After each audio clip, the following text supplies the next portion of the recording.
Assalamualaikum warahmatullahi wabarakatuh. Alhamdulillahilladzi an'amana bi ni'matil iman wal islam. Wassalatu wassalamu ala sayyidina Muhammadin wa ala alihi wa sahbihi ajmain. Amma ba'du. Apa kabar Bapak Ibu para ikhwatal iman yang senantiasa dicintai dan dimuliakan oleh Allah Subhanahu wa taala. Amin amin ya mujibas sa'ilin. Seperti biasa yang saya sampaikan Bapak Ibu, saya selalu menyapa dan tak ketinggalan selalu mendoakan bagi para pengikut setia channel ini, yaitu Sona Sejarah Channel, dimanapun Bapak Ibu sekalian berada, apapun aktivitasnya, apapun usaha dan pekerjaannya, saya doakan mudah-mudahan selalu oleh Allah diberi kelancaran, diberi kemudahan, diberikan rezeki yang lancar, halal, barakah, diberikan umur yang panjang dan barokah, dan paling akhir mudah-mudahan diberi kesehatan yang sempurna oleh Allah Subhanahu wa taala. Amin amin ya mujibas sa'ilin. Bapak Ibu para ikhwah, masih di sesi yang sama seperti di video-video sebelumnya Bapak Ibu, yaitu sesi menjawab beberapa pertanyaan dari subscriber kami, masih seputar rangkaian ibadah umroh dan haji ya. Wabil khusus ini pertanyaannya dari subscriber kami Bapak Ibu mengenai Hijr Ismail. Pertanyaannya ini kurang lebih demikian Bapak Ibu. Pak Ustadz, mohon pencerahannya, mohon jawabannya Pak Ustadz. Apa betul kalau sholat di Hijr Ismail itu katanya sama halnya sholat di dalam Ka'bah? Mohon penjelasannya Pak Ustadz. Seperti itu Bapak Ibu. Ini pertanyaannya kurang lebih demikian. Baik Bapak Ibu para ikhwatal iman yang senantiasa dimuliakan oleh Allah Subhanahu wa taala. Pernah membaca salah satu keterangan dari salah satu kitab yang nama kitabnya itu Kitab Fi Rihabil Baitil Haram. Karangannya Syekh Muhammad bin Alawi Al-Maliki Al-Hasani. Jadi di situ di dalam kitab itu Bapak Ibu dijelaskan mengenai keutamaan atau keistimewaan daripada Hijr Ismail. Dan sebagaimana yang kita tahu Bapak Ibu dalam beberapa kitab-kitab sejarah yang lain, ini ditulis oleh para peneliti sejarah bahwa Ka'bah Al-Musyarrafah ini dibangun kembali oleh suku Quraisy itu pada tahun 606 Masehi. Ini mungkin sudah pernah saya membahas di konten saya sebelumnya atau di video saya sebelumnya mengenai pembangunan Ka'bah. Bahwa yang membangun Ka'bah yang pertama kali mohon diperhatikan yaitu para malaikat, yang kedua oleh Nabi Allah Adam, yang ketiga oleh Sis bin Adam, yang keempat oleh Nabi Allah Ibrahim, yang kelima oleh suku Amalik, yang keenam oleh suku Jurhum, yang ketujuh oleh Qusay bin Kilab, yang kedelapan oleh suku Quraisy, yaitu pada tahun 606 Masehi. Jadi Ka'bah ini sudah beberapa kali mengalami pemugaran. Dan yang kesembilan itu dibangun oleh Abdullah bin Zubair bin Awam. Sementara bangunan yang ke-10 itu dibangun oleh Hajjaj bin Yusuf At-Thaqafi Bapak Ibu. Adapun bangunan yang nampak sekarang ini menurut para peneliti sejarah adalah bangunan yang ke-11 dari Sultan Murad keempat Turki Utsmani.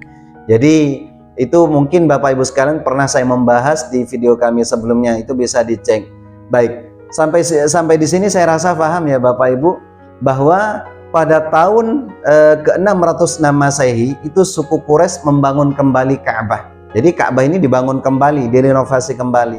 Nah, pada saat itu Bapak Ibu sekalian, suku Quraisy ini membangun lagi bangunan yang ada di samping Ka'bah, yaitu yang dikenal dengan Hijr Ismail.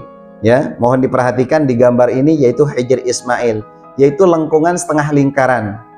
Nah, lengkungan setengah lingkaran Bapak Ibu, dimana menurut keterangan sejarah Bapak Ibu sekalian bahwa Hijr Ismail ini awal mulanya itu pengen dibangun seukuran Ka'bah, jadi tingginya pengen seukuran Ka'bah.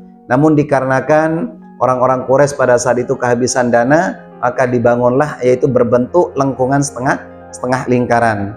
Nah, menurut catatan sejarah Bapak Ibu sekalian yang dimuliakan oleh Allah Subhanahu wa taala, disitulah tempat Nabi Allah Ismail alaihi salam dan ibundanya Siti Hajar. Sehingga saya kurang sepaham, kurang sependapat Bapak Ibu sekalian, kalau saya kadang mendengar bahwa Hijr Ismail ini tidak ada sangkut paut sejarah dengan Nabi Allah Ismail. Karena menurut dalam beberapa keterangan, misalkan di dalam kitab Fi Rihabil Baitil Haram, itu dijelaskan bahwa Hijri Ismail itu awal mulanya tempat di mana Nabi Allah Ismail tinggal. Ya, selalu tinggal di situ seperti itu Bapak Ibu, dengan ibundanya Siti Hajar. Yang kadang banyak sebagian orang mengatakan bahwa Hijri Ismail ini tidak ada sangkut paut sejarah di masa Nabi Allah Ismail alaihissalam. Saya kurang sepaham Bapak Ibu sekalian, nggak tahu, mungkin ada keterangan-keterangan kitab yang lain, wallahu a'lam bishawab. Karena pada dasarnya Bapak Ibu sekalian, kita tidak perlu memperbesar hal-hal yang seperti ini ya, perbedaan-perbedaan seperti ini. Namun kita carilah titik persamaan saja Bapak Ibu, supaya kita nggak saling debat masalah ini. Jadi itu sebetulnya dinisbatkan kepada Nabi Allah Ismail alaihi salam, sehingga diberi nama Hijr ya, Hijr Ismail seperti itu. Yang mana Hijr Ismail ini Bapak Ibu sekalian memang bagian dari dalam Ka'bah. Ini Rasulullah sendiri yang menjelaskan kepada Sayyidatuna Aisyah radhiyallahu taala anha wardaha Bapak Ibu. Jadi pernah satu ketika, mohon diperhatikan ini bagi para subscriber yang bertanya mengenai Hijr Ismail. Jadi pada satu ketika Siti Sayyidatuna Aisyah radhiyallahu taala anha wardaha ini mengatakan kepada Rasulullah, "Ya Rasulullah, bolehkah saya sholat di dalam Ka'bah ya Rasulullah, suamiku?" Kemudian Rasulullah tidak banyak komentar pada saat itu Bapak Ibu sekalian, diajaklah Sayyidatuna Aisyah radhiyallahu taala anha wardaha ke Hijr itu ya, ke tempat itu. Kemudian disuruh sholat 2 rakaat di sana. "Wahai Aisyah, ya Khumairah, sholatlah di sini 2 rakaat, karena sholat di Hijr Ismail ini sama halnya sholat di dalam Ka'bah." Ya, jadi jelas sudah Bapak Ibu sekalian, saya rasa sampai di sini paham ya, bahwa mohon diperhatikan pada satu ketika Sayyidatuna Aisyah radhiyallahu taala anha wa ardhaha ini meminta izin kepada Rasulullah untuk masuk ke dalam Ka'bah, untuk sholat di dalam Ka'bah. Tapi baginda Rasulullah Shallallahu Alaihi Wasallam mengajaknya ke salah satu tempat di samping Ka'bah, yaitu Hijr Ismail. "Ya Khumairah, sholatlah di sini rakaatain, yaitu 2 rakaat saja, karena sholat di Hijr Ismail ini sama halnya sholat di dalam Ka'bah." Saya rasa sudah paham sampai di sini Bapak Ibu sekalian. Jadi sholat di dalam Hijr Ismail itu sama nilainya seperti kita sholat di dalam Ka'bah. Sehingga Bapak Ibu sekalian, sebagaimana yang kita lihat sekarang, bahwa orang yang mengitari Ka'bah ya, yang tawaf mengelilingi Ka'bah itu memang harus mengitari Hijr Ismail. Tidak sah tawafnya apabila melintasi gang antara Ka'bah dan Hijr Ismail. Bisa kita lihat di gambar ini Bapak Ibu, itu tidak sah. Jadi nggak sah kalau kita lewat di selah-selahnya itu, karena Hijr Ismail itu ditetapkan oleh Rasulullah sebagian dari dalam Ka'bah. Nah, yang jadi pertanyaan Bapak Ibu, lalu apa Pak Ustadz keutamaannya daripada Hijr Ismail atau keistimewaannya? Ini banyak sekali keutamaan-keutamaannya Bapak Ibu sekalian. Sebagaimana yang sudah saya jelaskan tadi, bahwa salah satu di antaranya sholat di Hijr Ismail itu sama halnya seperti sholat di dalam Ka'bah. Itu yang pertama. Sehingga nanti mungkin ada di antara Bapak Ibu ditakdirkan oleh Allah ke kota Mekah melakukan ibadah umrah atau ibadah haji, sempatkan Bapak Ibu sekalian masuk di sana. Walaupun mungkin agak sedikit desak-desakan, karena kalau masuk ke Ka'bah yang asli itu saya rasa nggak mungkin Bapak Ibu sekalian, karena orang yang masuk ke Ka'bah itu orang-orang yang terpilih ya. Artinya orang-orang yang mungkin tamu-tamu negara seperti itu Bapak Ibu sekalian baru bisa masuk ke dalam Ka'bah. Jadi untuk apa kita masuk ke Ka'bah yang asli kalau memang kita ada yang lebih mudah gitu kan, yaitu di Hijr Ismail. Itu keutamaan yang pertama Bapak Ibu sekalian. Keutamaan yang kedua mohon diperhatikan, pernah satu ketika baginda Rasulullah Shallallahu Alaihi Wasallam ini memanggil Abu Hurairah. Jadi Abu Hurairah ini dipanggil oleh Rasulullah, "Ya Abu Hurairah, ta'al. Tahukah engkau," kalau bahasa kita seperti itu ya, "tahukah engkau bahwa di pintu masuk Hijr Ismail itu ada para malaikat yang berdiri di situ?" Ya, seraya mengatakan, "Wahai hamba Allah, engkau telah mendapatkan rahmat apabila engkau umat Muhammad." Masya Allah, tabarakallah.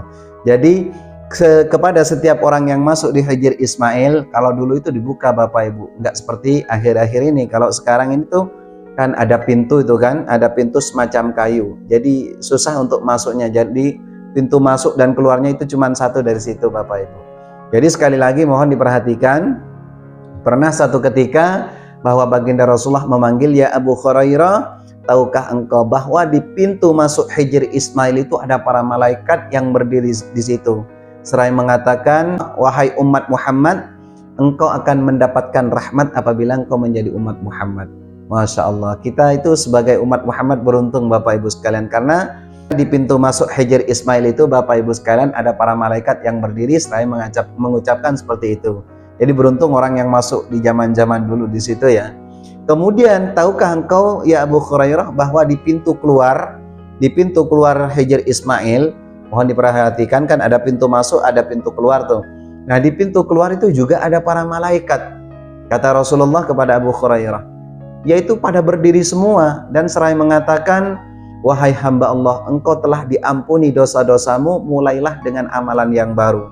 Artinya ketika kita masuk ke Hijr Ismail, salat di sana, dan keluarnya itu ada para malaikat yang seraya mengatakan seperti itu Bapak Ibu.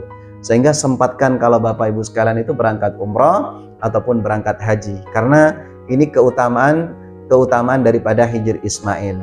Nah itu keutamaan yang kedua Bapak Ibu sekalian. Keutamaan yang ketiga Bapak Ibu sekalian, diriwayatkan dari Imam Bukhari dan Muslim, pernah di lain saat Sayyidina Utsman bin Affan ini pernah mengatakan kepada sahabat-sahabat yang lain di saat sahabat ini pada ngumpul Bapak Ibu sekalian, wahai sahabatku, tahukah engkau, kalau bahasa kita itu agak sedikit pamer lah ibaratnya ya, tahukah engkau dari mana aku datang? Ya, tahukah engkau dari mana aku datang? Maka sahabat yang lain bertanya, dari mana engkau ya Amirul Mukminin gitu kan. Kemudian sahabat Utsman menjawab, aku baru saja datang dari pintu surga. Masya Allah, tabarakallah. Jadi sahabat yang lain ini bertanya, di mana pintu surga itu ya Amirul Mukminin? Tahukah engkau bahwa Hijr Ismail itu adalah pintu surga? Masya Allah, tabarakallah. Jadi sayang sekali kalau Bapak Ibu sekalian nanti nggak disempatkan masuk ke situ ya. Apabila Bapak Ibu sekalian dipanggil oleh Allah bisa melakukan ibadah umrah ataupun ibadah haji, pokoknya sempatkan berhasil di situ. Salat mungkin bisa 2 rakaat, kemudian berdoa di bawah pancuran emas atau mizab di situ. Itu tempat yang paling mustajab untuk berdoa. Jadi keutamaan tadi sudah saya sampaikan. Mungkin saya rasa jelas sampai di sini ya Bapak Ibu sekalian, bahwa salat di dalam Hijr Ismail itu sama nilainya, sama halnya salat di dalam Ka'bah. Itu memang benar. Banyak hadis yang meriwayatkan, banyak pakar sejarah yang menulis keutamaan atau keistimewaan daripada Hijr Ismail. Mungkin ini saja Bapak Ibu sekalian yang dapat kami sampaikan. Kurang lebihnya mohon maaf yang sebesar-besarnya. Ihdinas siratal mustaqim, afwan katsiran minni. Wassalamualaikum warahmatullahi wabarakatuh.